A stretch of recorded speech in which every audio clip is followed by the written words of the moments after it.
Good evening. You're listening to Matt's Nostalgic Lair, broadcasting through the night, somewhere between memory and the city lights. Tonight, we bring you 3 remarkable cases from the files of Sam Spade. Stories from a time when every street had a secret, and every answer came at a cost. We begin with the Dick Foley Caper.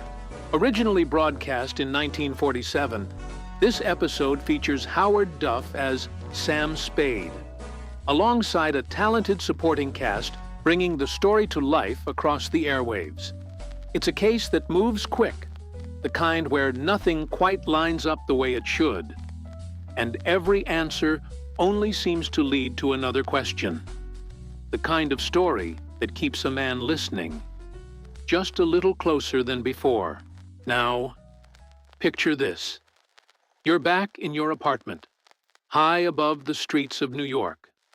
The kind of place that's quiet, but never really silent. A long day behind you, the city still moving far below, and then the rain begins. Soft at first, tapping against the windows, until it settles into a steady rhythm, filling the room with that familiar late-night calm. You lean back into your leather chair, the lights low, the world outside fading just enough. And somewhere through the quiet, the radio comes to life. A voice cuts through the static, and just like that, you're in the middle of a case. Let's begin. The Adventures of Sam Spade, Detective. Brought to you by Wild Root Cream Oil Hair Tonic, the non-alcoholic hair tonic that contains lanolin. Wild Root Cream Oil, again and again, the choice of men who put good grooming first. Sam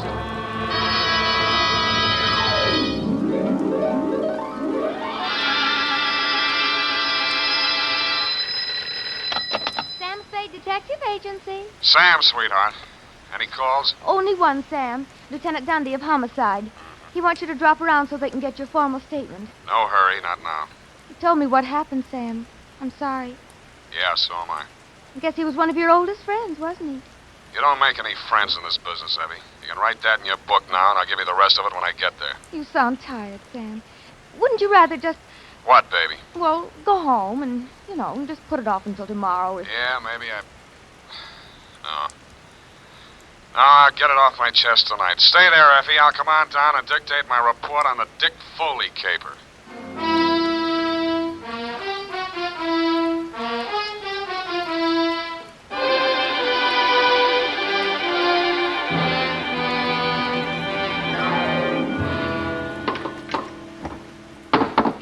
Nuts. Oh, here, Sam, let me. Am I that shaky? Say when. Just to the top of the glass. That's enough. You spill it. Yeah. Sam, what you said over the phone about not making any friends in this business, you didn't really mean that, did you? Forget it. You can label this, a file on Dick Foley. Date, fill it in. Yes, Sam. To Dundee at Homicide, I guess, from Samuel Spade, license number 137-596. The facts are all here. If you can dig a formal statement out of it, you're welcome. I'd known Dick Foley ever since I took out my license. We'd worked several big capers together back in my days as a Continental Lot. He and Mickey Lanahan and I. Then he and Mickey opened their own office, Foley and Lanahan, Private Investigations. 5 years back, Mickey stopped the slug, and since then the sign on the door read Dick Foley Detective Agency. I'd seen Dick maybe 4 or 5 times in the last half a dozen years just to have a drink and chew the fat about the good old days. He never talked about his private life. I assumed he didn't have any. So when I went to his office day before yesterday in response to his call, I was surprised to find him in a clinch with one of the most beautiful nails I've ever seen. Oh, Sam. Well. Shall I come back after lunch? Sam, this is Maxine, my wife. Well, you don't deserve it, but I'm happy for you. I'll return the compliment, Sam. I've wanted to meet you for years, but Dick wouldn't introduce me. Now you know why. Well, You run along, honey. Sam's here on business. All right, Dick. You can bring Sam home to dinner if you like. There's plenty. If he's not too busy, but don't count on that. But try anyway, won't you, Sam? I will indeed. Bye now. Draw up a chair, Sam. Hmm? Sit down. Oh. What's on your mind, Dick? You remember Claude Spicer, that grifter I sent over for that jewelry store hike back in 43? You never told me you were married, Dick. I'm very happily married. Now, please pay attention. Claude Spicer, yeah. Yeah, I remember the caper. Wasn't there a dame involved? Well, Spicer had a girlfriend, but the cops gave her a good bill of health.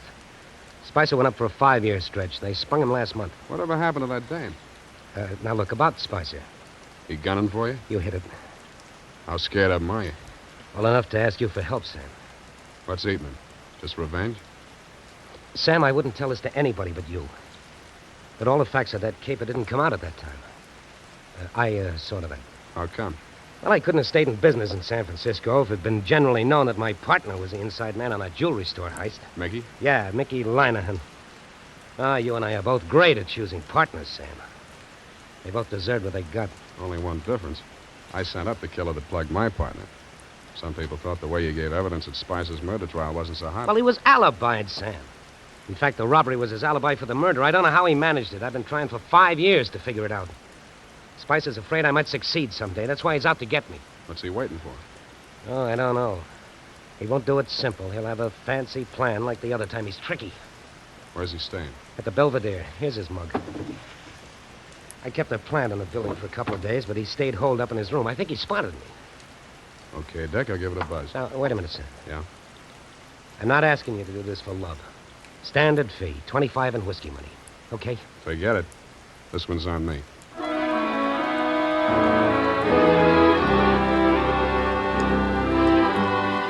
In the elevator on my way out, I studied a picture of Claude Spicer on the old police circular Dick had given me. But a picture in the back of my mind kept getting in the way. It was Dick Foley's wife, Maxine. When I hit the street, I still saw her face before me, and it was no picture, only pretty as. Sam, I waited for you. I've got to talk to you. My pleasure.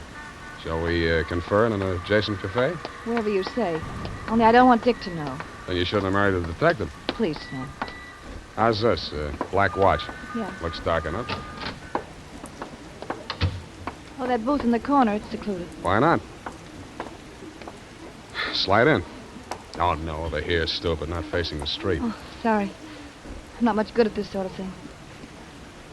Sam, I'm not asking you to tell me what it is, but if he's in really bad trouble, I think I have a right to know. What makes you think he's in trouble? Well, I'm not blind. You can't live with a man and not sense it when something goes wrong.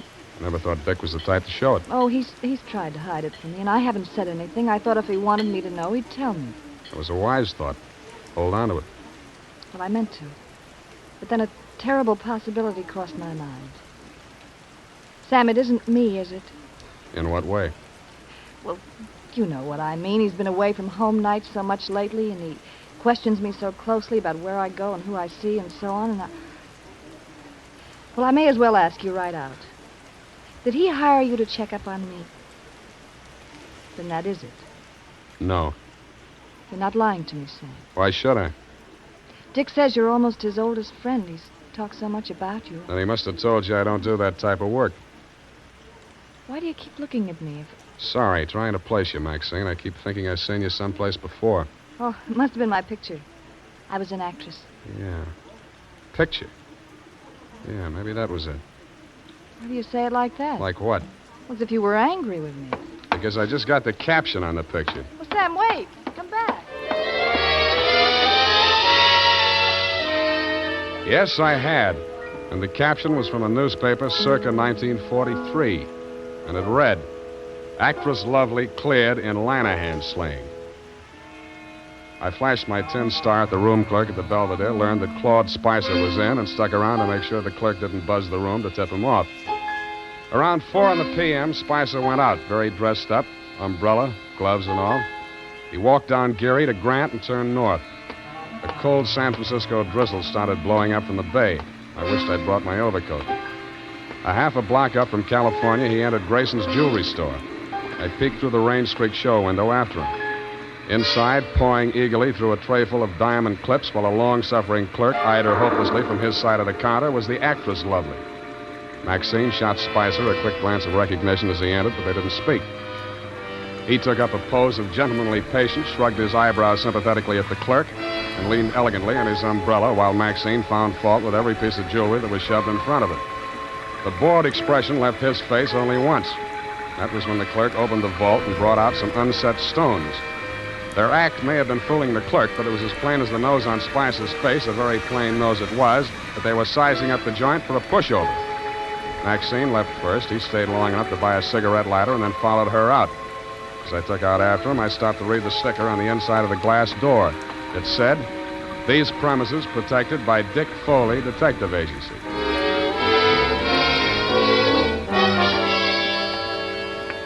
Maxine was waiting for him at the corner. I grabbed up a Chinese newspaper and used it to listen behind, but I needn't have bothered.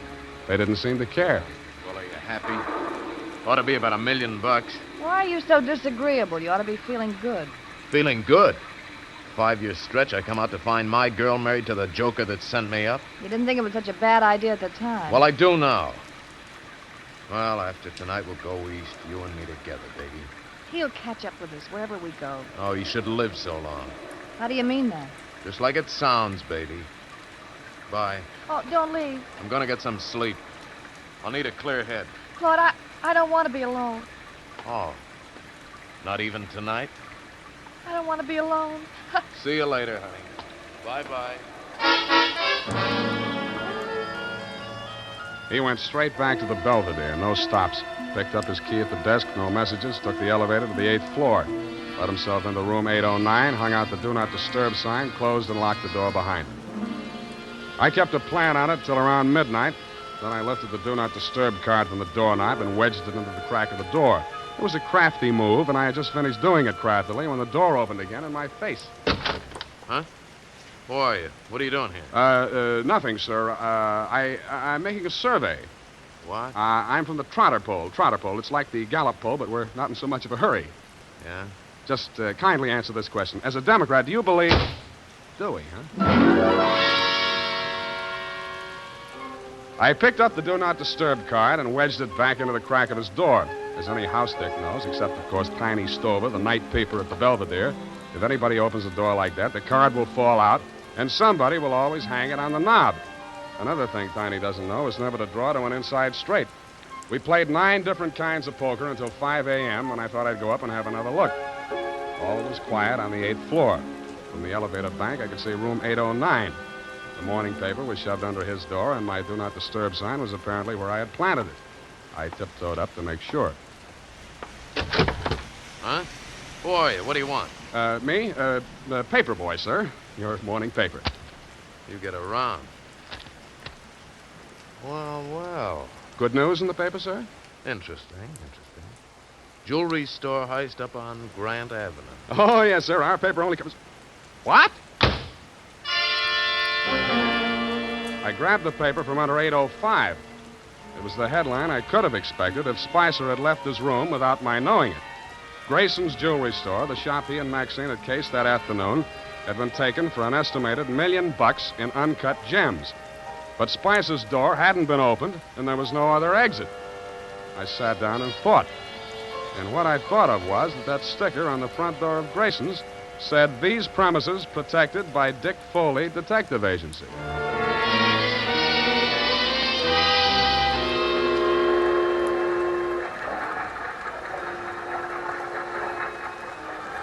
When the 6 a.m. Oakland ferry boat felt its way blindly out of the slip, Claude Spicer was aboard, and so was I. It should have been getting lighter, but it wasn't. The fog was thickening over the harbor, and most of the passengers were inside drinking coffee. Spicer didn't go in.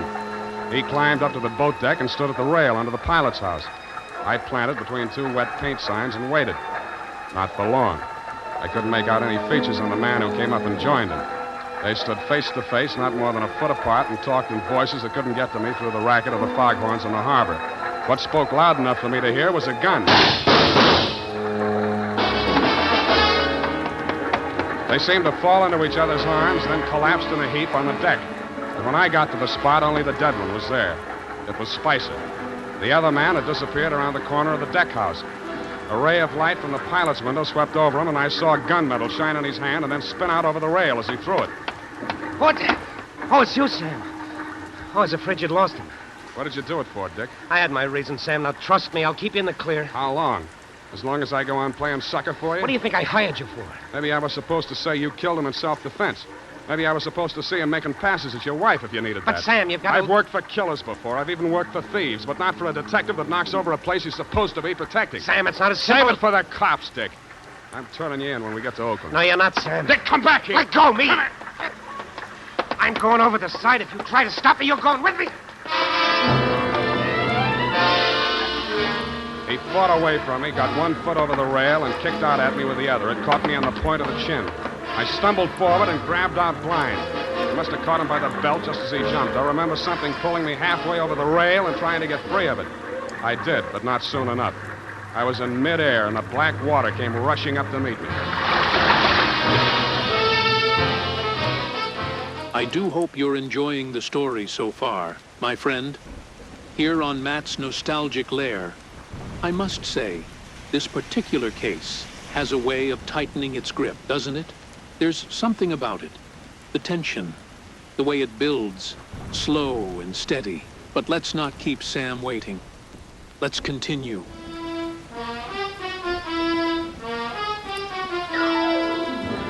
And now, back to the Dick Foley Caper. Tonight's adventure with Sam Spade.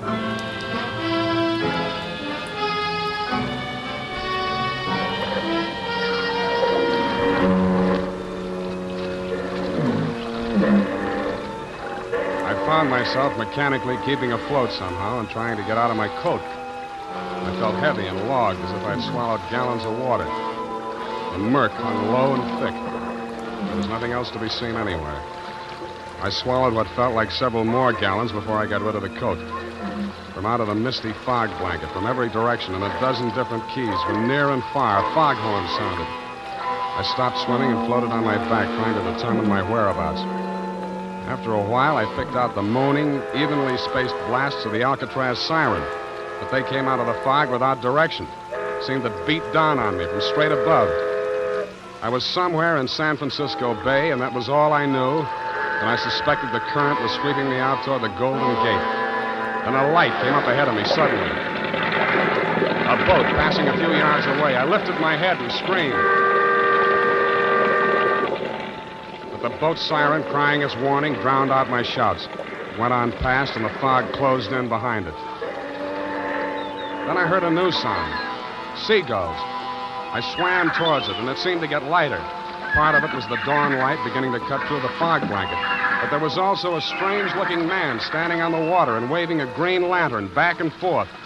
I yelled at him to wait for me, and a seagull got off his hat and flew away. When I got closer, I saw that it was not a man, but only a buoy, channel type. I used all the strength I had left to drag myself up on the base of it and let it rock me to sleep.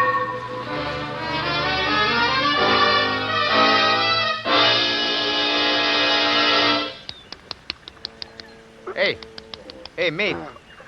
Pour some more of the brandy into him, Gus. Yeah. Here. Get some of this down.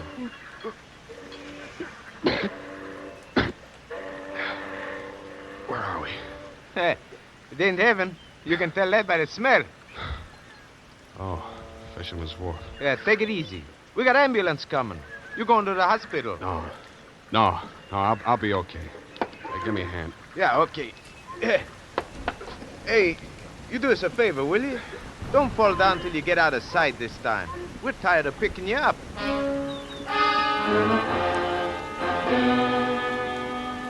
I thanked the two kindly old fisherfolk for their interest in my welfare, totted up the pier, fell into a taxi, and went home. While I soaked out some of my aches and pains and chills, I did some stewing about the caper so far and stewed up enough anger to carry me through to the finish. I checked the Coast Guard for news of Dick Foley. They told me his body hadn't been recovered yet. I got dressed and went over to his office. The cops hadn't been there. I went through the file cabinet. And what I found under Foley Private had me so interested that I didn't hear Maxine come in until she closed the door. What are you looking for? You, baby. I'm for you. Sam. Come here. Oh, Sam. Nice. Oh, you dirty... Now, don't be mad, Maxine. A gun makes a woman bulge in the wrong place. It's not my gun. We'll see. Sam, Shut up. Now, starting with the rap Spicer went up for, the same pattern. The way you worked this one tells me how you worked it the first time. You get something on a private detective. The first time, 5 years ago, it was Dick's partner, Mickey Lanahan. Yeah. I don't know what Spicer had on him, but I do know he forced Dick to knock over Grayson's jewelry store last night. I won't listen to you. Okay, I'll talk to myself. I'm not saying you killed Mickey Lanahan, but Dick did frame an alibi for you, didn't he? Didn't he? Oh, you're hurting me. Good. Try spending a night swimming around in circles in the middle of the harbor sometime. See how you like that. All right, it's true. Dick did help me out of that old jam. I'm not ashamed of it. I'm proud our love was that important to him. No, Spicer. That same old double-cross. Only this time, I'm standing where Dick did 5 years ago. Dick was set up as a patsy the same way Mickey Lanahan was, but he got smart and pulled the trigger first. Stop it. Stop it. Where did that hurt? You fool. I love Dick. Yeah. I loved him. That's something you can't understand. But it happens that way, no matter what people are. You sound as if you really mean that. But you're a little late, aren't you? He's not dead, I'm sure he isn't. If he's not, he's really in trouble. What do you mean by that? I found something here in the files that Dick left, just in case Spicer got to him first. What is it? A confession to Mickey Lanahan's murder. That's impossible. Were you there? What are you going to do with it? Turn it over to the police. But if he's still alive... It still counts, unless he shows and revokes it, but I don't think he will. Why? Because I won't back up a self-defense plea on the Spicer shooting. But you were Dick's friend. You were his friend. I wouldn't ask him to do it for me. Then what can I do for him? I'll do anything at all. Well, if he stays away, he's as good as dead. If he comes back, you'll get a jury trial. And if there are more men than women in the panel, he'd probably be acquitted on your testimony alone. You really think he might have a chance? With a jury, there's always a chance. Well, where is he? How can I get word to him? Well, if he's not fish food by now, there's one sure way of smoking him out. Something I can do. Nobody else. Oh, please, tell me anything. Sign a confession of your own. Confession? Not Mickey Lanahan's murder or anything they might nail you for. Swear that you shot Spicer. Well, you can always renege. Make both of you look good, sacrificing for each other. How about it? All right. Tell me what to write. I did. She signed it. I had Effie dispatch it to all the papers and news services, and then I brought it down to the hall. Naturally, you didn't believe a word of her confession, Dundee, but when I took you aside and explained my stratagem, you endorsed it heartily and had her booked. She pressed my hand and thanked me. The look of resignation on her face was so real it was hard to believe she was faking. When she turned her back to follow the matron down the corridor, I saw why. On the back of her coat, there was a smear of white paint. I remembered the wet paint signs on the Oakland ferry boat. Dick Foley gave himself up an hour after her confession hit the street. Screamed and yelled at everybody in homicide, trying to convince them that Maxine was innocent and he should take the full rap. But I'm afraid I queered that when we confronted him with the autopsy surgeon's report. He tried to bluff even then when he read it. Pellet A ended right side between third and fourth ribs, penetrated left lung. Pellet B, pleural membrane, side wound punctured. Well, so what, Sam? All three on the right side, angling up, you see? No! I don't know why. You even saw me on that boat. You saw me throw the gun over Oh, and... cut it out, Dick. What I saw was in the dark. But you two men were facing each other directly. If I were going to drop a man fast at close range, face to face like that, I would not put the gun in my left hand, twist it around, straining my wrist in the process, and pull the trigger with my thumb. Unless I were left-handed, double-jointed, and a trickier shot than you are. I'd blast him straight through the middle. All right. All right, yes, it was Maxine. Well, that's good. Maybe you can get cured now. Why don't you open up some more? Let me put it down like it was business. All right, Sam. Number one, Maxine killed your partner, Mickey Lanahan, 5 years ago. Probable motive to eliminate him and send Spicer up for it. Yeah, she didn't figure on Spicer being smart enough to confess to the robbery, and that alibied him for the murder. 2, you perjured yourself to clear Maxine of the murder. Motive? To prevent the truth about your partner from coming out, and Maxine. It was motive enough for anything. Cut it out, will you? Sorry. 3, Spicer forced you to team up with him in the jewelry heist. How? Well, he threatened to make a full confession as accessory to Mickey's killing. I would have put the whole works on Maxine and leave him in the clear. Yeah. Can't be tried twice for the same crime. 4, you decided to rub out Spicer whether you could beat the rap or not and clear the books once and for all. So you pretended to play along with him, told Maxine to do the same, and called me in as umpire. Yeah, Sam, I'm sorry. Why couldn't you lay off Maxine? Why did you have to... Oh, I thought you were my friend.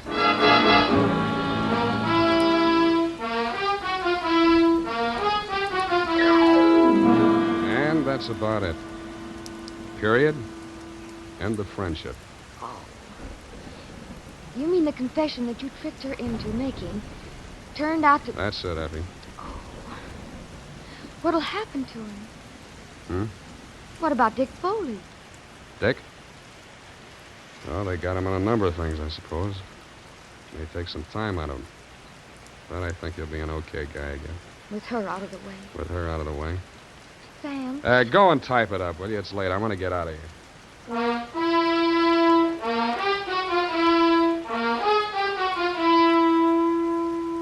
And now, listen to this. When it comes to hair tonics, the best friend of the family is Wild Root Cream Oil. Wild Root Cream Oil grooms the hair neatly and naturally, relieves dryness, removes loose dandruff. Now, you can get America's leading hair tonic in the new 25-cent Get Acquainted size. Also, ask your barber for a professional application of Wild Root Cream Oil Hair Tonic. Again and again, the choice of men and women and children, too. Well, here it is, Sam.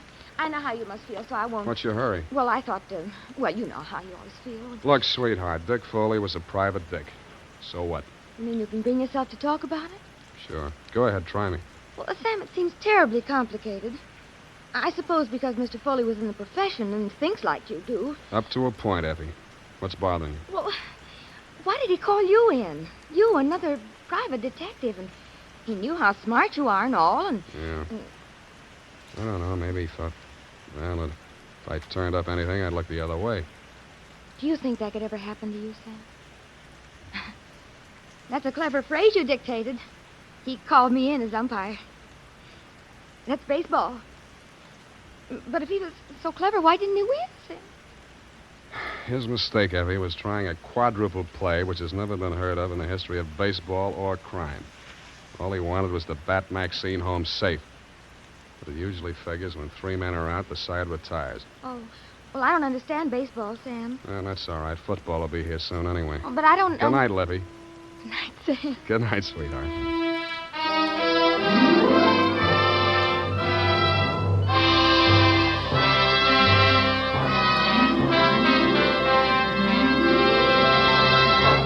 The Adventures of Sam Spade, Dashiell Hammett's famous private detective, are produced and directed by William Spear. Sam Spade is played by Howard Dove. Lorene Tuttle is Effie. The Adventures of Sam Spade are written for radio by Bob Tallman and Gil Dowd. Musical direction by Lud Gluskin, with score composed by Renee Garrigang. Join us again next Sunday when author Dashiell Hammett and producer William Spear join forces for another adventure with Sam Spade. And that was the Dick Foley Caper. Well, now, what a story. Real tense, real sharp, the kind of case that keeps you leaning just a little closer to the radio. Only Sam Spade could walk through something like that and come out the other side with answers in his pocket. But don't go anywhere. Not just yet. Here on Matt's Nostalgic Lair, we've got another case lined up for you. Coming up next, the Missing Newshawk Caper. First heard in 1948, another fine piece from the Spade files, where things aren't always what they seem, and the truth has a way of hiding in plain sight. So go on. Lean back again. The rain's still falling outside, steady as ever. The city lights flickering through the window. You're right there in your chair, relaxed, listening close, and just like that, here's Sam Spade. The Adventures of Sam Spade, Detective. Brought to you by Wild Root Cream Oil Hair Tonic, the non-alcoholic hair tonic that contains lanolin. Wild Root Cream Oil. Again and again, the choice of men who put good grooming first. Sam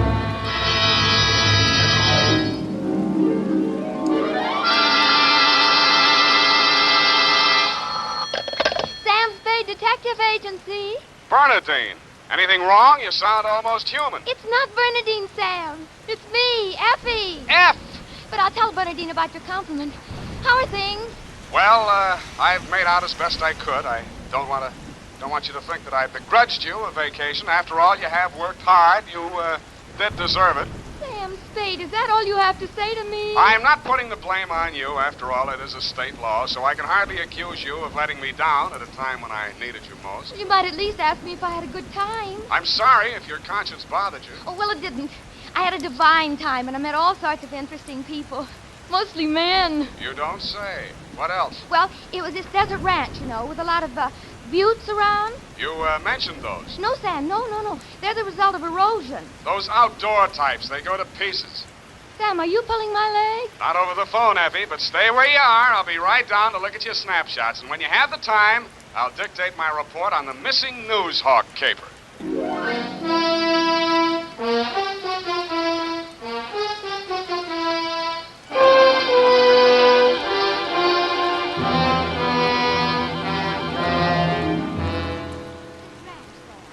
Outside of Kanab on Virgin River. Kanab, the Pearl of the West. Uh-huh. And did I mention the buttes? Oh, well, they're very interesting. The result of erosion. Yes. And it's authentic, too. Fay Hamlin's ranch. You mean a working ranch? Yes, you see, that way you get into the spirit. Mm-hmm. My job was to feed the chickens. And that's how I met him. One of the buttes? Oh, Sam, he's a very cultured gentleman. Culture smulcher. What's he do for a living? He cures stammering. You don't say. What's his name? Charlie Shank. Charlie Shank? He's the founder of the Shank Institute of Articulative Correction, which I should learn. Articulative correction.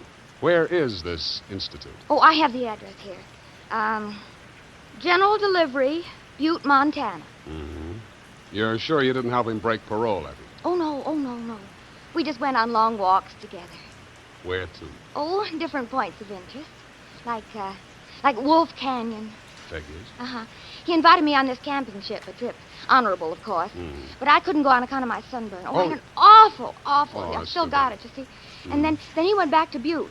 He had to leave in such a hurry he couldn't even say goodbye. Wow. It was a pity, too, because an old friend he hadn't seen in years came looking for him just a few minutes later. With a warrant? No, he was an attendant in a nearby hospital. Mental? Oh, yes, very intelligent. He read me some of his poetry. Maybe you've heard it. A loaf of bread, a jug of wine, and thou. Wait a minute. Isn't that the Rubaiyat of Omer Khayyam? That was written by a guy named Fitzgerald. Well, of course, that's his pen name. Quite a penman. Yes, but he's paid his debt to society. And the other time it was a bad beef. Oh, he told me all about it. Yeah. He cried on my shoulder afterwards. Sweetheart, when you make a mistake, it's a beaut. Sam, nothing happened. Well, I'm glad he cured you of stammering, anyhow. Ready? Oh, yeah. I've got a brand Work, new you notebook. know. Life goes on. I've got a brand new notebook, Sam. I'll just turn over a new leaf. Not a bad idea, dear. Date July 18 to Mr. Alex M. Youngblood. Try that again. Mr. Alex M. Youngblood, P.O., Box 317, San Francisco, from Samuel Spade, license number 137-596. Dear Mr. Youngblood, I need a vacation myself. You need Charlie Shank. You sound tired, Sam. Fortunately, until I met you, my only experience with any of the men and women who make your newspaper run had been with one of your corner newsboys who shortchanged me 2 times within as many days. I have not read your rag since. But your name looked imposing, and so did the $300 check upon which you had written it.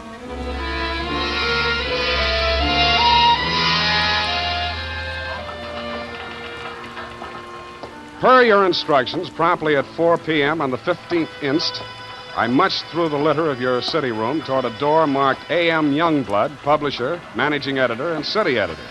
I wondered if you were ambitious, frugal, or 3 men. I did not know that you had good taste until I saw the trim, 20-ish, and toothsome secretary in your outer office. Hello. You're new here, aren't you? Well, I'm not exactly here. I'm just here to see Mr. Youngblood. Oh. The name is Spade. Samuel Spade? Sam, except to my most intimate friends. Well, my advice to you, Sam, is to beat a hasty retreat. He's in a foul mood. Oh? Why? Is he blind or older than he feels? I refer, of course, to your spectacular charm, Miss, if I may call you Miss. Please, this is neither the time nor the place. My name is Phyllis Watson, and my phone number is in the directory, if you're really interested. I could be. Thank you. And if a man answers, tell him you're my French teacher. Oui. You better go in now. If you're late to an appointment with him, you're through. Do you have any more words of wisdom? No, but I hope you can do something to improve his state of mind. He's been awful lately. Good luck, Sam. Thank you, Phyllis Watson. Come in, come in. Now, 1 minute past 4. You must be Mr. Spade. That's right. You're almost late. Sit down, Spade. Cigar? No, thanks. Well, don't expect me to offer a drink. You aren't a drinker, I hope. You don't listen to the radio, do you? Well, you'll not drink in this office. Nothing here but a cooler filled with water from a clean, gurgling, laughing mountain stream. You sound like a reformed drunk, Mr. Youngblood. What's that? Well, it was a good many years ago. If you don't mind, I'll just paste up the weather report for my morning edition before we talk. Oh, you do that too, huh? Yes, obviously. And with good reasons.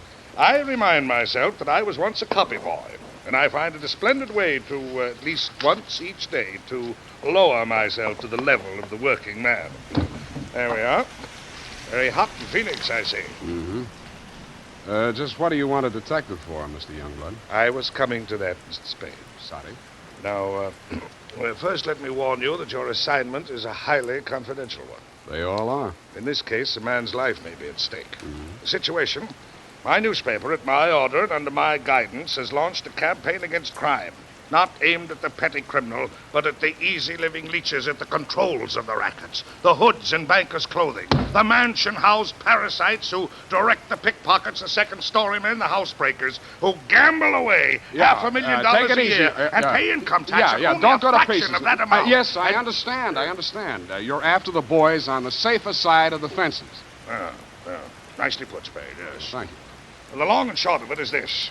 The author of the expose series, Ray McCulley, my top crime reporter, has been missing for 2 days. I want you to find him. What makes you think he's still alive? Good heavens, Spade. Why must you suggest that he isn't? Because if I were a mansion-housed parasite in danger of being unhoused by a newshawk, I'd see said newshawk standing in a cement block on the bottom of the bay. I will accept that only when no stone has been left unturned. Every straw and every haystack has been searched. Every... nook and cranny? Yes. Sounds as though you need at least one police force, Mr. Youngblood. Now, why don't you just... No. Impossible. We've already had a brush with the police over the expose. I'll not be dictated to at this stage of the game. I started this investigation, and I'll finish it alone. Well, it's a pretty big order, Mr. Youngblood, but times are tough. I'll see what I can do. Good. I hereby turn over to you all the resources and power of this, my newspaper. When one of my reporters is in trouble or danger, sir, I will spend every penny of my fortune, if necessary, to deliver aid and succor to his side.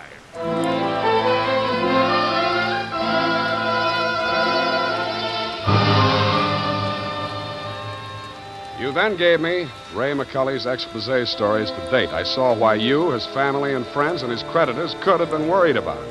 They were hot. One followed a stolen car from the time of the heist through the alteration of the body color, tire brands, license number, motor serial number by the time it was shoved onto a used car lot. They named names all the way through. And another did the same to the firm of Otter, Badger, and Mole, furriers, and alleged manufacturers of coats from clouted pelts. Ray McCulley had dropped out of sight right after that story had been published. So I left your office hoping that I'd reach the address of Otter, Badger, and Mole before closing time. I did. The plushy showroom was occupied by a dozen attractive fur-bearing models, female, but wax. The live models, male, were wearing padded shoulders, pointed shoes, and coats tailored for underarm artillery. They would have looked more natural at Madame Tussaud's waxworks, Bertram the burglar section. Hey, what'll it be? Something for the little woman? Where do I find Mr. Otter? You the Lord? Leo sent me. In his office. Come on. Oh, wait a minute. Don't crowd me. You say you want to see the boss? On business. Stop nudging me with a rod. In there, hey, move. Okay. Hey, boss. Yes, Woody? Here's Joe here to see you. Leo sent him. I'll nudge him in, Woody. No nudging, buddy. Well. So Leo's sending a man to see me.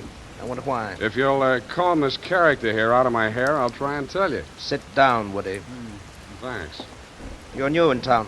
Yeah, that's why Leo sent me. A local muckraker named Ray McCulley interviewed you. He also interviewed Leo, but it didn't get printed yet. Leo wants to find him. So do I. How can I help? Well, he walked out of here, went to his hotel, wrote the story, and mailed it in. That's the last anybody's seen of him. Leo was just sort of hoping that you'd already taken care of him. Not yet. That's all I wanted to know. Thanks. Just a moment. Yeah? Leo's sending you out alone? Why not? That's a tough boy, that McCully. He's got plenty of protection. That's what you need. What kind of protection? Go along with him, Woody. Who, me? You're Woody, aren't you? Now, look, Mr. Otter, I don't want to look a gift horse in the mouth, but the way I see it, this is a lone wolf type caper. Hey, what's the matter, hey? You think I'm too good for you? Well, Woody, I wouldn't say that. Good. It's settled then. Take care of him, Woody, and don't mix it up with any of Leo's boys. If he's out to get that rat McCully, he's our friend.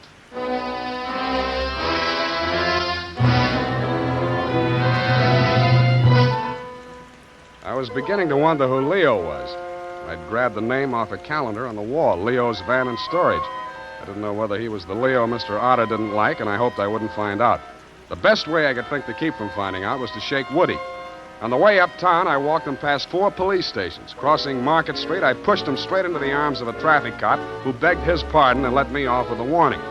At the Blue Bottle Bar and Grill, I gave Joe, the bartender, the Mickey Finn sign, but Woody liked it. He ordered another. Then he said he knew a place on Columbus where the drinks were even better. It was called Leo's Place. I wondered if that meant anything. Hey, oh, hey. Who, me, huh? I want your drink. Don't you like this joint? Yeah, sure, it's fine. We're not getting anywhere, though. You really take your work serious. Me, when I go gun for somebody, I go where I'm least likely to succeed. You live longer. Yeah. Woody, what do you know about this guy, McCully? You hear the boss. He says he's a rat. Yeah, but he said he's got plenty of protection. Who's furnishing it? Well, you see, there's the... Boy, oh, boy. Look at what just walked in. I looked. What I saw was not disappointing. She was wearing a skin-tight black satin with a plunging neckline and a new look only in places where it didn't matter. But she still looked enough like your secretary, Phyllis Watson, to be out of place in Leo's place. She didn't stay there long. She made a beeline through the kitchen to the rear exit. I made a beeline right after her.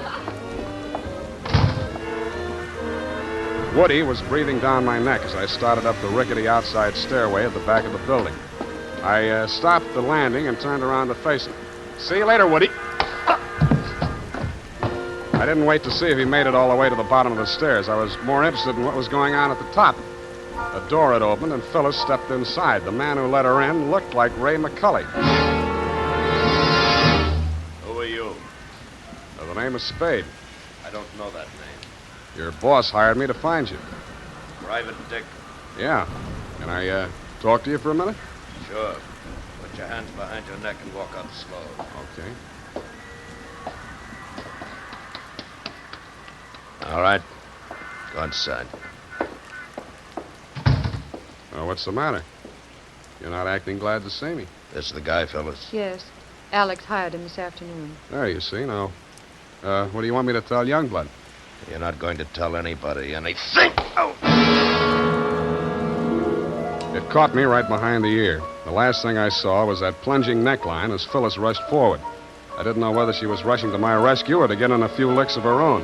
5 seconds later, I didn't care. As the design on the linoleum slammed up at me, I had just time to wonder why, of all the people who were looking for Ray McCully, I had to find him. Then I was out. Boing. Maced for my pains.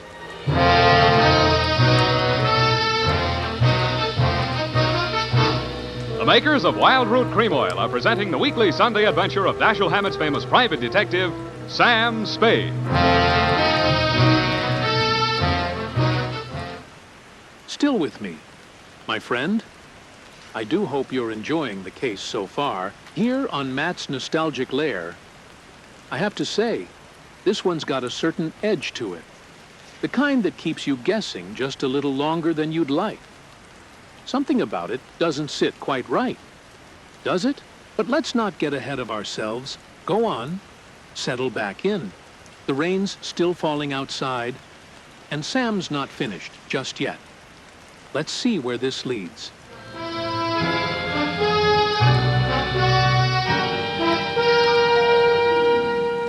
I was lying on the floor in a room with nothing in it but a sink, an army cot, a square of dirty linoleum, and a body.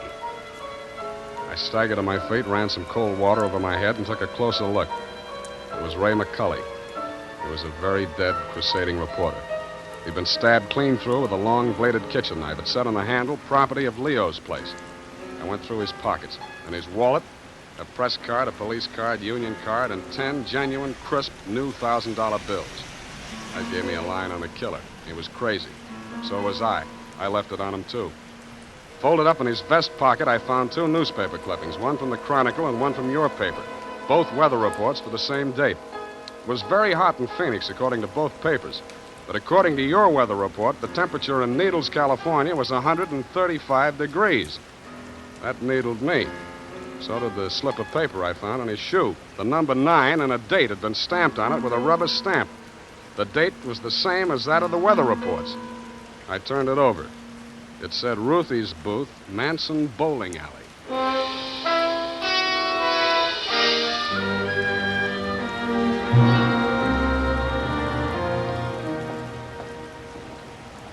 Don't tell me, let me guess. You're the cigar type, Coronas or Panatellas? Thanks, I'm just shopping. I got a nice line of notions. So have I. No, I mean the dolls, the Hollywood dolls, you know, for the bed. Only $1 plus tax. Very reasonable. Say, what's on your mind? Leo sent me. Oh. Are you going to collect the slips hereafter? Well, not tonight. You see, I'm sort of a troubleshooter. Leo's checking up on some of the numbers that didn't come out right. Listen, I'll tell him to his face I don't want any part of those wrong numbers. They're scary. Nuts. Who bought this one? Let me see. Oh, last Thursday. Oh, number 9. How can I forget? He put $500. And honest, if he's been around once, he's been around 100 times to see if it paid off. Did it? What's his name? Mr. Spinelli. He buys a slip every day. And if you ask me, he's learned his system. Because he's been winning, you know. Dimes and then $1 and then $5. And then when he come in with 500 on number 9 until he dropped dead, did it win? Where does he live? It did. Wait, I'll look on the sheet. Hey, somebody else was in just this afternoon. Give me that address. Hurry up, will you? Well, it's right around the corner on Manson, 810. Say, maybe that's his system, 8 and 1. Don't that add up to 9? Hey, what's the matter? Where are you going in such a rush?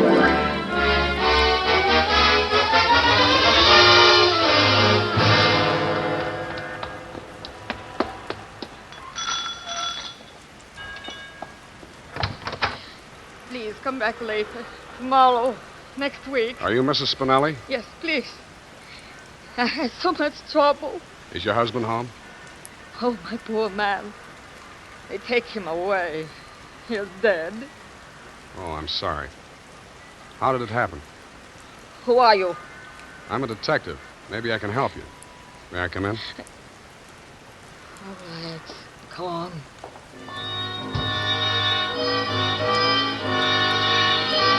It took quite a while to gain her confidence, and after that, it took still quite a while to piece together the grief-stricken grumble of words that poured out of her. When I got it down in the form of a statement, I asked her to read it over. Item, statement by Mrs. Arturo Spinelli.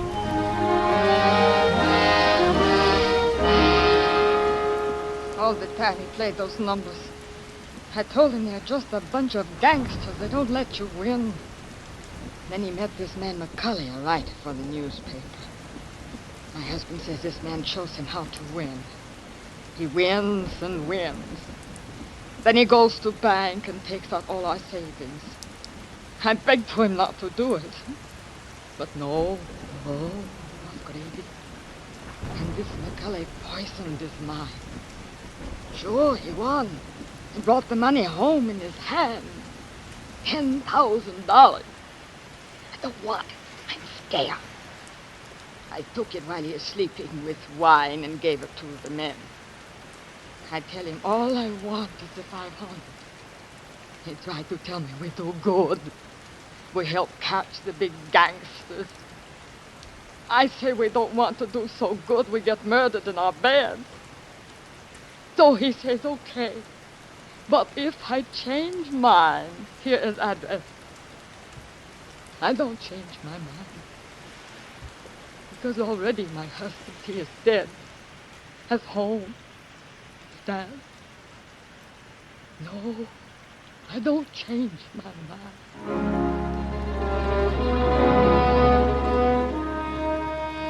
She signed it, and I left her alone with her grief. I wasn't working for you anymore, Mr. Youngblood. You hired me to find your reporter, and I had. And I wished I hadn't. The rest of it I did for myself. You weren't in your office when I got there, but Phyllis was. I found her behind the city desk in the act of dropping tomorrow morning's weather report into the slot. I grabbed it out of her hand. What? Oh, it's you. Where's your boss? At home, I guess. We'll talk in his office. Come on.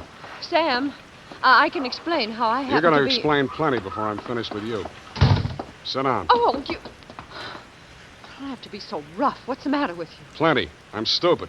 I was stupid to take this job, and I was stupid to play it cagey with you. I should have beaten the story out of you before the trouble started. It's a little late in the day now, but not too late to send you up for McCully's murder. Oh, you're insane. Ray McCully was... I'm the only one who ever tried to help And him. I'm the only one who can place you in that room, not 10 minutes before the murder. I told you I can explain Stop why... trying to save your own skin. Spinelli was only one of a 500,000 poor dumb yucks that lose their nickels and dimes and dollars every day in the policy racket. Only he had the bad luck to win. There won't be any more lucky dead people like him if I have to make a patsy out of you to stop it. It won't stop it. Nothing will. Ray talked big and brave like you. Now he's dead. Yeah, with $10,000 dirty money in his wallet. I won't let you say things like that. Ray was an honest reporter, too honest. He thought Youngblood meant what he said about that cleanup campaign. Yeah, he did. He wanted to run this town by himself, clean up his competition. When Ray started collecting material on the numbers racket, he still thought Youngblood was on the level. But that was before he stumbled onto the thing about the weather reports. Yeah, that was a new one. The old Dutch Schultz mob used to add up the stock market quotations. If they cheated, they knew their customers weren't good enough at arithmetic to prove it. But who knows how hot it is in Phoenix unless they live there? I don't know what you're talking about. Listen, that's how the number game works, sweetheart. The suckers pick a number from 1 to 10, see? The operators tally up the slips, and the least popular for that day has to win. The weather report doesn't have to pass through the copy desk, and with Youngblood pasting it up with a few strategic corrections, it was easy to make their winners look as if they were on the level. But of course, you had no way of knowing that. You only watched them do it day after day. You know, I couldn't understand why he did those things. It seemed silly falsifying a weather report, but it didn't seem as if it could do any harm. What did you meet McCully for? To get your cut of the 10 grand Spinelli was killed for? How dare you? I went there to warn him about Who you. killed him? I don't know. You're lying. All right, I'm lying. But I can prove that Ray was on the level. I've got the proof right here. The whole story he wrote on the numbers racket, even naming Youngblood as the head of it, his own publisher. I went there to get it. I was going to take it to another newspaper. Why didn't you? I can't tell you that. You don't have to. Mrs. Spinelli was confused, grief-crazed. She had to put the blame on somebody, and when she did, she got her revenge the only way she thought she could. She may have been right about that, but she killed the wrong man. Why didn't you tell me you knew who killed Ray? I wanted to give you a chance to tell me yourself. I'm glad you didn't.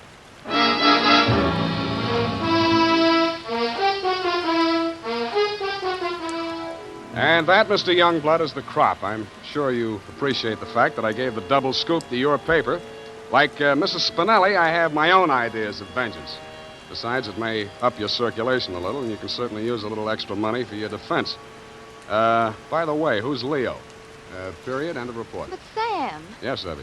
I thought Mrs. Spinelli killed Ray McCully. The vacation helped. You're absolutely correct. Mrs. Spinelli killed Mr. McCully, if you'll pardon the expression. But why did she kill her husband? I was wrong. The vacation didn't help. You mean she didn't? She killed McCully to And avenge that was the murder Burden of her of Guilt, husband. a You mean powerful Mr. one, McCully perhaps killed my Mr. favorite of the Spinelli? night Effie, so far. stop, I'll go Deeply mad. emotional, Oh, you and the need a kind of vacation story from that doesn't Well, just type pass that up. by. The clatter of the It keys stays may with stimulate you to There's further something cerebral about activity. it, the weight of it all, the way Brain it work. Now, settles shoot. in, Oh, long brain work. after the Oh, final you word. know, But we're not quite finished yet. Tonight, We've got men, one or last first thing story tomorrow, to share get this Wild evening. Root Cream Oil Coming and up see what next wonders is it does Ladies' for your Man. hair. First Notice how heard on easy it is to February apply. 5th, Notice what a neat 1950. natural job One it more does at tale grooming your from the hair. shadows, Notice, too, where how charm and effectively Wild Root consequence Cream don't Oil always relieves walk annoying hand in dryness hand. and removes loose, So ugly stay dandruff. right where you No are getting around it. and Once listen you try closely. it, you'll never be without. Our final So tonight, story or first thing tomorrow, begins now. call at your drug or toilet goods counter for Wild Root Cream Oil. Get the big economy bottle and the handy new tube that's easy to pack when you travel. Also, ask your barber for a professional application of Wild Root Cream Oil Hair Tonic. Again and again, the choice of men who put good grooming first. Here it is, Sam. And you were absolutely right. The typing cleared my mind. It's all clear now except for one thing. Well, let's clear that up right away. Why did Mrs. Spinelli kill her husband? She did not kill her husband. Oh, I'm sorry. I meant, why did Mr. McCully kill Mr. Spinelli? Kelly did not kill Spinelli. Who's Kelly? McCully. McCully's real name was Kelly? Now, let's start all over again. Disregard everything we said up until now. Make your mind a complete blank. All right, Sam. In the first place, McCully did not kill Spinelli. That's what I said. It was his wife, wasn't it? Now, wasn't it, Sam? Oh, stop teasing me. Sam, why do you look at me like that? Effie, Mr. Spinelli was killed by one of the policy racket hoods to get back the 10 grand he won on the numbers game. Then how did the money get into Kelly's pocket? McCully's. Why do you insist on using his alias, Sam? Effie, that was a tip of the tongue. I mean, look, Mrs. Spinelli took it to him because she was afraid her husband might be killed for Then it. why didn't they take the money when they killed him? Because Mrs. Spinelli had already taken it. Then she did kill him. Go home, Effie! All right, Sam. I'm sorry I'm so irritable to you, but I thought it... Well, it's been so long since I've been here, you know, Sam, Angel, you're just tired. Vacations have a habit of doing that to you. After a week or two in the office, you'll be all rested up again. You act as though you thought my mind were affected. Sam, now don't my sunburn. Oh, it hurts. It's nice to have you back. You look good, too. All tanned and healthy. It's great. I think my nose is peeling. Well, don't pick at it. Good night, Sam. Good night, sweetheart.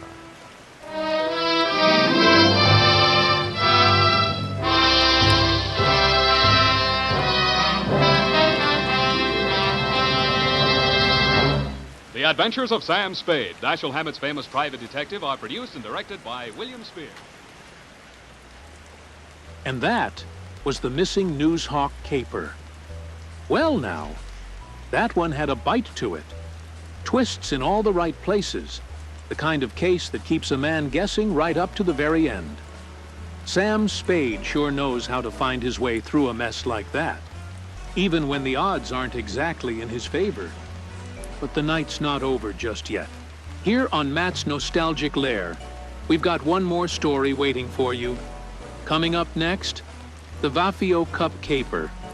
Another curious case from the Spade files, where history, mystery, and a little bit of trouble all seem to meet at once. So, go on. Lean back again. The rain's still falling outside. Steady on the windows. The room quiet. The world far away. You're right there in your chair. Relaxed. Listening close. And just like that, here's Sam Spade. The Adventures of Sam Spade, Detective. Brought to you by Wild Root Cream Oil Hair Tonic, the non-alcoholic hair tonic that contains lanolin. Wild Root Cream Oil. Again and again, the choice of men who put good grooming first.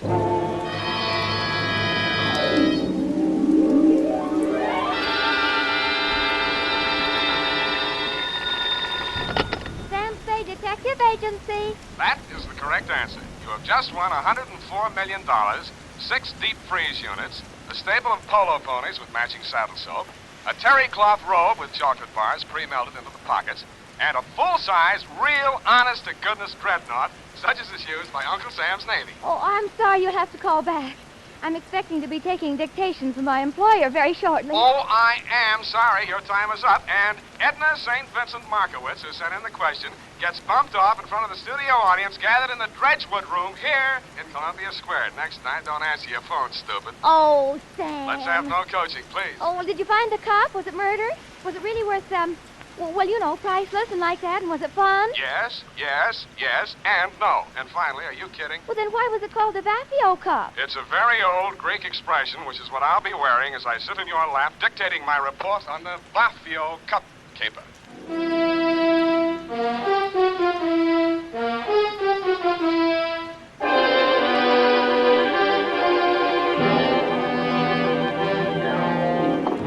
Blow the man down, police, blow the man down. Now, why do they want to blow the man down?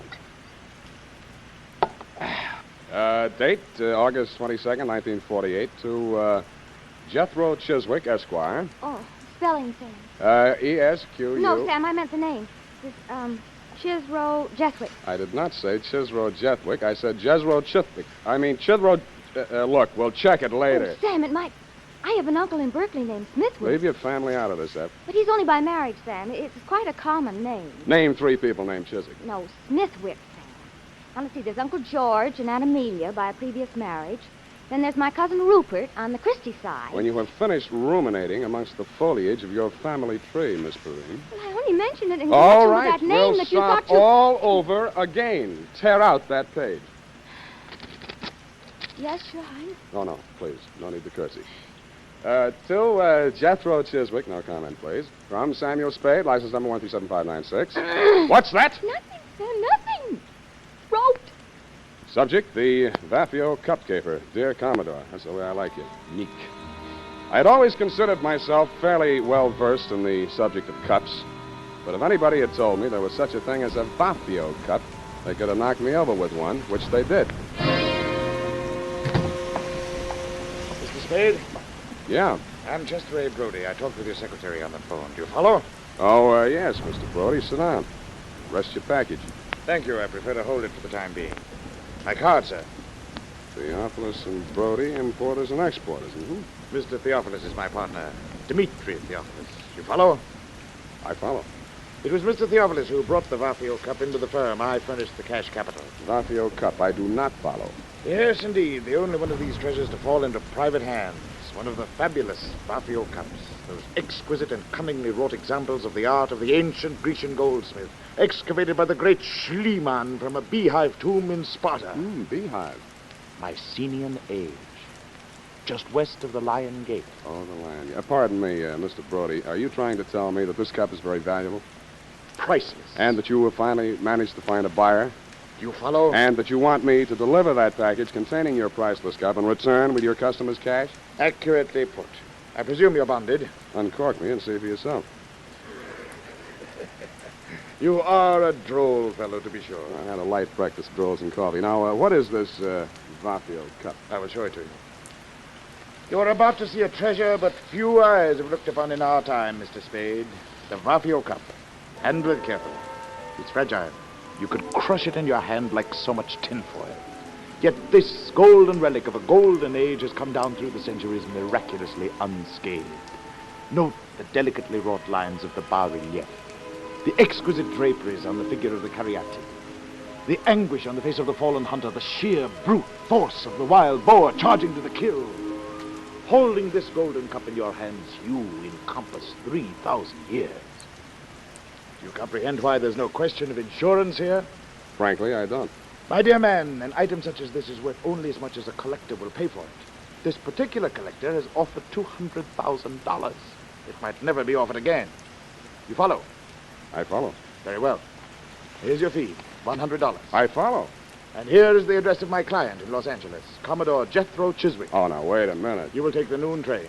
Any questions? Yeah, why can't I go on a plane? Because I've placed an item in this afternoon's papers to the effect that the treasure is to be transported by plane. If I were a gonif and I read that item, I'd take the train. That would be your first thought. Then you would think they're saying they're taking the plane to make me think they're taking the train. Therefore, you would take the plane after all. Oh, would you? If you were really clever, you might say they're taking the plane to make one think it's the train, so I'll take the plane after all, and therefore... Never mind. By this time, he's decided on the bus. The train is perfectly safe. You follow?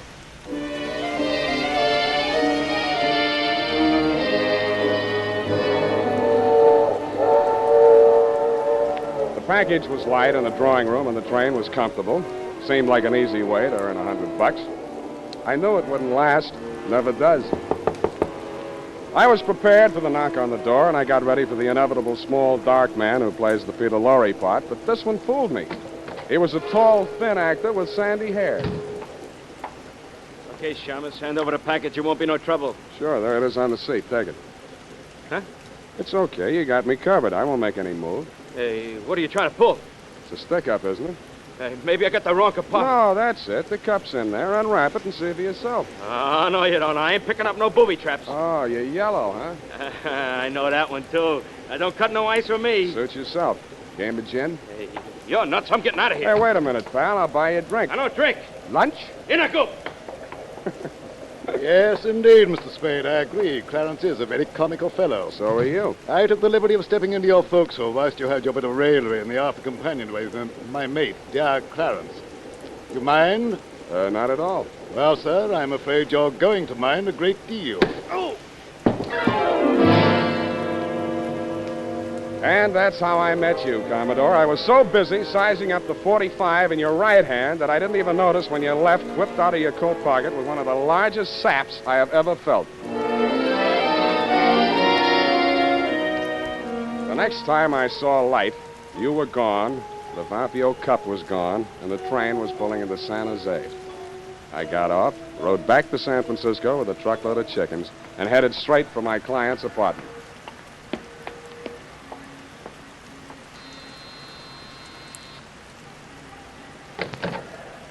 You got here quick.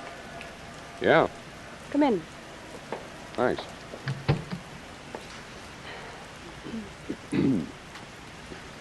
Well, Well, what?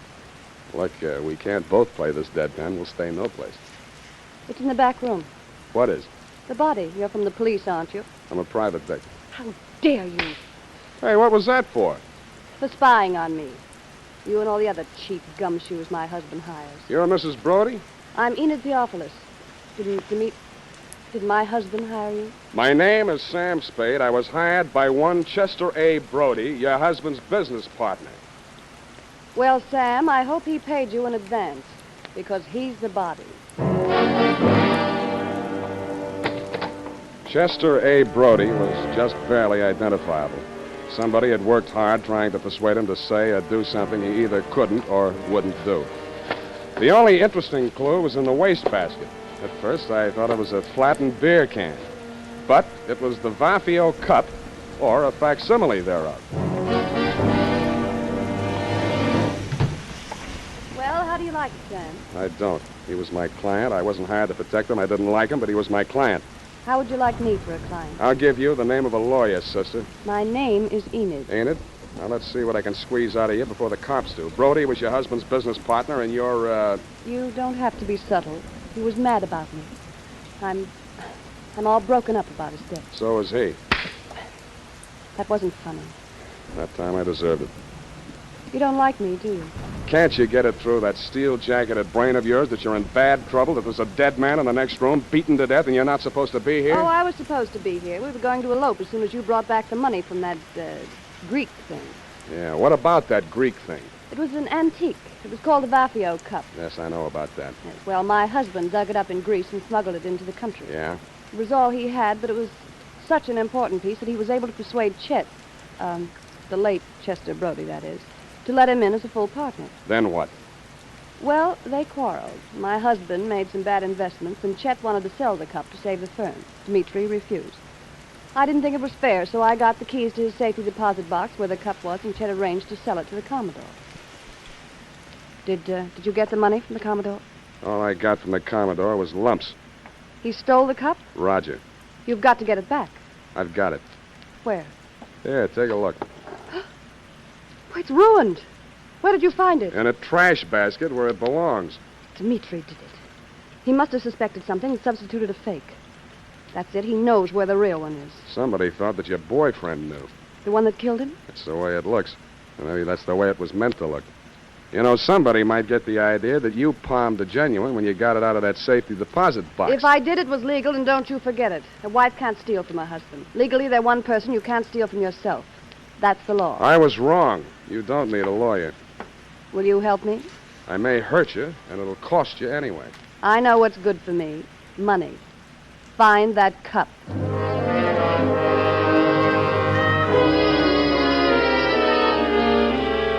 I know what's good for me, too, so I took her $100, advised her to go home, and made for my own humble lodging. They were not only humble, they were crowded. The man was small, but the gun was enormous. I said, don't bother to introduce yourself. Your name is Dmitri Theophilus, and you want this package that I'm carrying.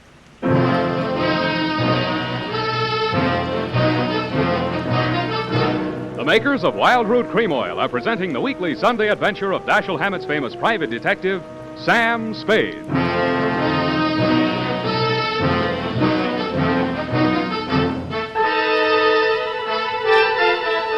You can walk away from a lot of things, but not everything stays behind when you do. Yeah? I got a bad feeling about this one. That's a detail you don't just overlook.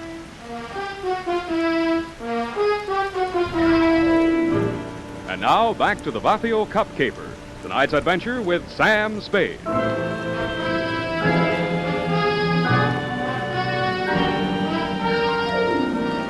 He didn't answer me, so I said it again. Don't bother to introduce yourself. Your name is Dimitri Theophilus, and you want this package that I'm carrying. Of that be assured. You obtained this from my dear wife. And how did you find my darling? Not at the city pond, surprisingly enough. Oh, you know my dear wife. How soon you know my darling so well, more than I her husband? Is it possible? I don't know, is it? I don't know either. I employ a detective. Not this one. I have need. My poor partner, Mr. Brody.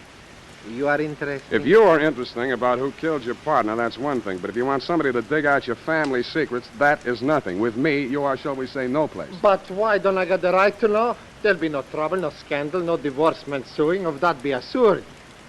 Even poor Chester is dead, so he's what one calls ancient history. While he lived, I knew nothing. I was blind. After he died, I see certain things. Yeah, well, do you see that maybe your wife had a hand in Brody's death? What then? Well, if it so happens that you cannot separate my darling from that, do you follow? Not quite. I'm not an old man, Well, I wouldn't but say my that. dear wife is but 22 and a truly lovely person. Yeah, she's all right. Would it not be the part of husbandly wisdom to have, shall I say, a hold over her? If she's guilty, you won't need it. Good. Please, I cannot hold the gun and handle my wallet at the same time. Please. No, thanks. You keep the gun. I'll take the wallet. Oh, you trust me. You will work for me. Yeah, I'll work for anybody. Here, I left your cab fare. Oh, assuredly you are so very kind. Oh, I'm not so Now kind. the package, yes? No. Then I don't hesitate to suit you. Oh, wait a minute. Yes? This is the fake. You sure you want this? Assuredly, yes. A man has already been killed for it. Your life's a high price to pay for a fake, though fancy, tin cup. You still think that's the price? Brother, I know it. Then you know I will kill you for it. Okay, if it means that much to you, and I guess it does, it's all yours. Okay, thank you. Okay. Please remain where you are. If you follow me, I will surely suit you.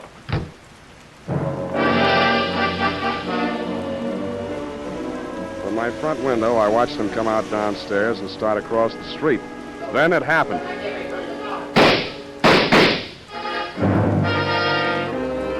I saw the gun flash as it fired, and Theophilus slumped to the pavement. The package slid away from him into the gutter. I beat it down to him. He'd taken all 3 pellets in the midsection from close range. His pulse flooded once or twice and then stopped. When I went to look for the package, it wasn't there. I called homicide and waited until they took him away. When I told Lieutenant Dundee what I had in mind, he congratulated me on my brilliant scheme and told me to go ahead with it. That was his mistake. I even talked him out of assigning any of his harness men to watch my building for the next couple of hours. That was my mistake. I went upstairs, opened the bottle, and waited for your knock on my door, Commodore. Well, sir, a man would almost think you expected us. Keep a weather eye on him, Clarence. Don't let him get lured. Aye, sir. Welcome aboard. No time for scuttlebutt, Mr. Spade. We are bound for Bullylong Bari on the lookout for Maru, sailing at dawn. I want that cup. The true, the genuine, the Vaphio Cup. No more deceptions, no more trickery. You will hand it over without further delay. Sure. Be glad to. Oh, no, not like that.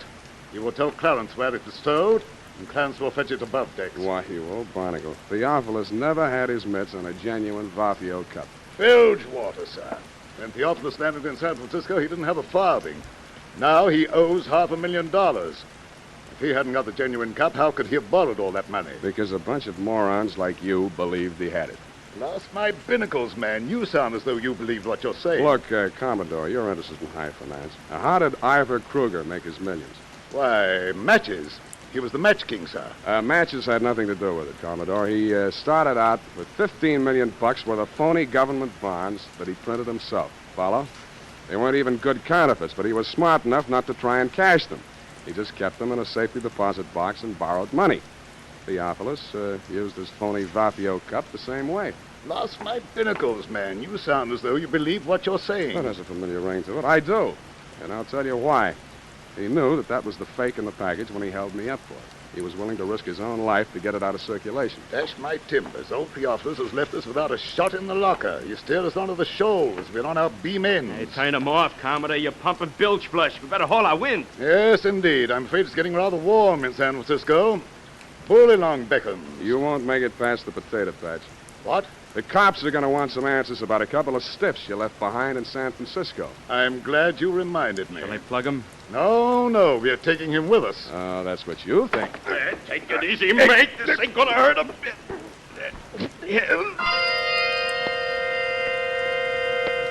A reek of chloroform filled the room, and a fist pounded into my belly. It knocked my wind out, and at the same time, my nose collided with something wet and cold. I swung out, but didn't connect. Before I could swing again, the room blurred, and a ceiling light floated down to meet me. Then the lights went out altogether.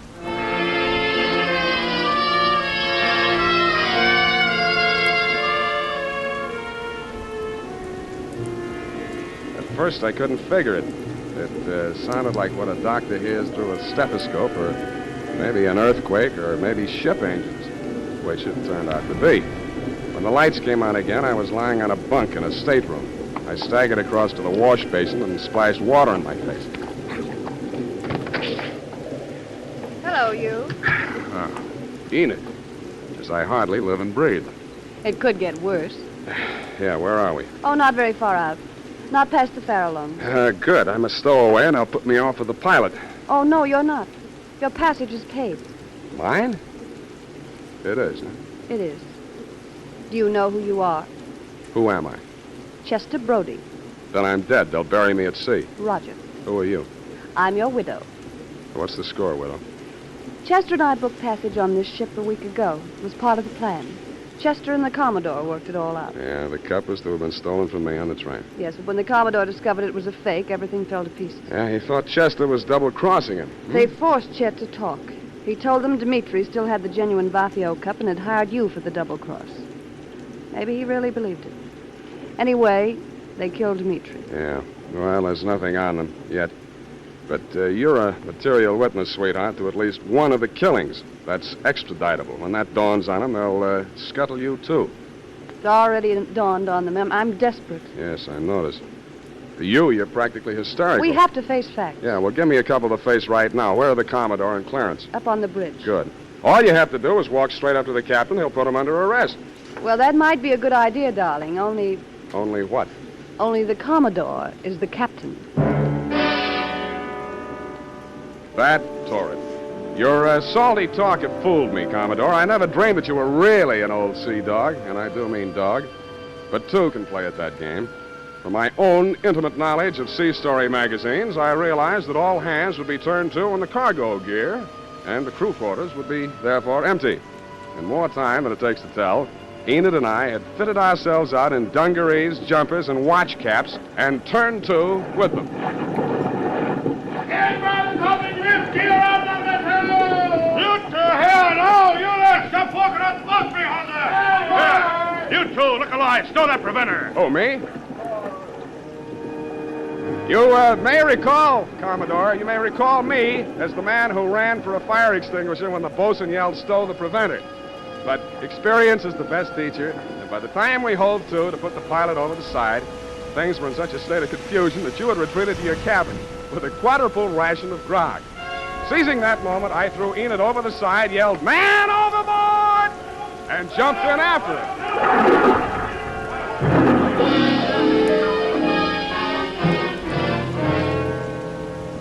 Once safely aboard the pilot schooner, we revealed our true identity, and a merry laugh was enjoyed by all. It dropped us at the foot of Market, and we waved warm farewells to our erstwhile rescuers, then to the snug haven of my office in a friendly cup, if you'll pardon the expression, in the grateful warmth of a gas radiator. Unhealthy. Who, me? Gas fumes. Why don't you move into a building with steam heat? I like this building. Yeah, I've been here for a long time. You don't make much money, do you? You don't have to rub it in. It's a living. You happy? Sure I am. Well, guess it's all right then.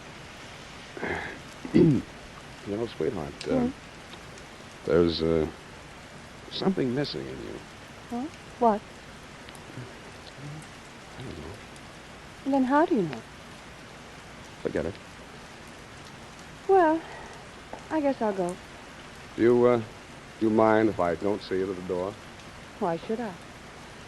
What? Hey, you are human. Yeah, they're wet. Go ahead, sweetheart. Try all you want. It's been tough. You shouldn't have kept it bottled up this long. No, it's not what you think. Well, what is it? It's you. You're so nice. I'm nice. Yeah, but you're no place. You never will be. Neither will I.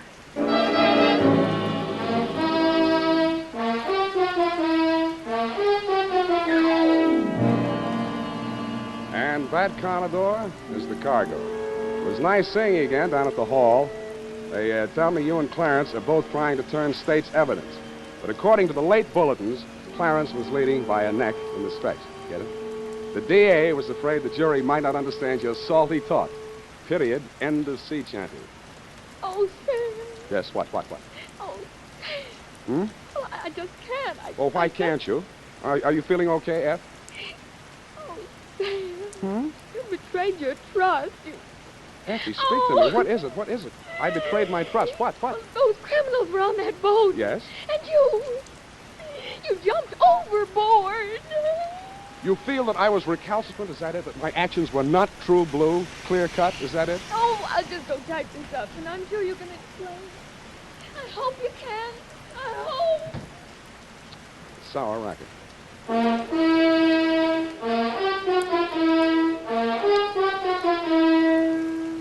Question. What's the easiest and best way there is to give your hair that well-groomed look?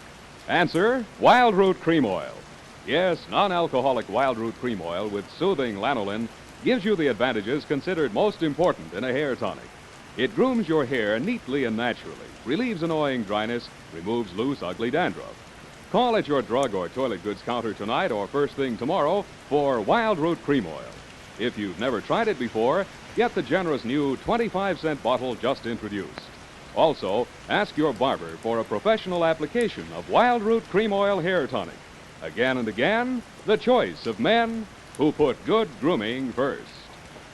Here it is, Sam. I hope the spelling is all right. I was so upset.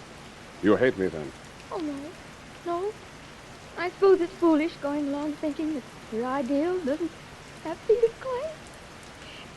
Oh, Sam, I just can't. I just can't imagine. Don't you think I can explain that? Oh, yes, I'm sure you can explain. But you did. You deserted your post and jumped overboard like a sinking rat. That's right. Oh, Sam, that's so unlike you. It was just by chance they were apprehended. By chance, you say? Who do you think it was that got himself shot out of a torpedo tube in that submarine? You, Sam? No, you think I'm crazy? I did something few radio detectives ever do, sweetheart. I called the Harbor Patrol single-handed using only one nickel and had them picked up. Oh, Sam, I wish I'd been there. Well, it was just a small phone booth. Besides, if you'd been there, it would have been out of order or something. Oh, Sam, you came through after all. Aren't you ashamed that you ever doubted me? Yes, I am. I'm a fool. There.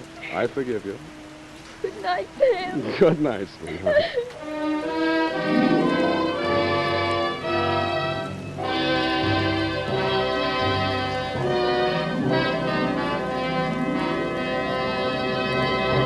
The Adventures of Sam Spade, Dashiell Hammett's famous private detective, are produced and directed by William Spear. Sam Spade is played by Howard Dove. Lorene Tuttle is Effie. The Adventures of Sam Spade are written for radio by Bob Tallman and Gil Dow. Musical direction is by Lud Gluskin with score composed by Renee Garrigan. Join us again next Sunday. And that was the Vaphio Cup Caper.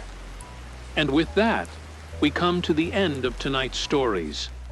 3 remarkable cases, each one with its own twists, its own shadows, and that unmistakable touch only Sam Spade can bring. I do hope you enjoyed the evening. There's something truly special about these old radio stories, the way they draw you in with nothing more than a voice, a little sound, and your own imagination filling in the rest. It's a kind of storytelling that feels almost lost to time, and yet, somehow, still very much alive. And perhaps it's worth keeping that alive just a little while longer. Until next time, take it easy, keep the rain close, and I'll see you in the next video.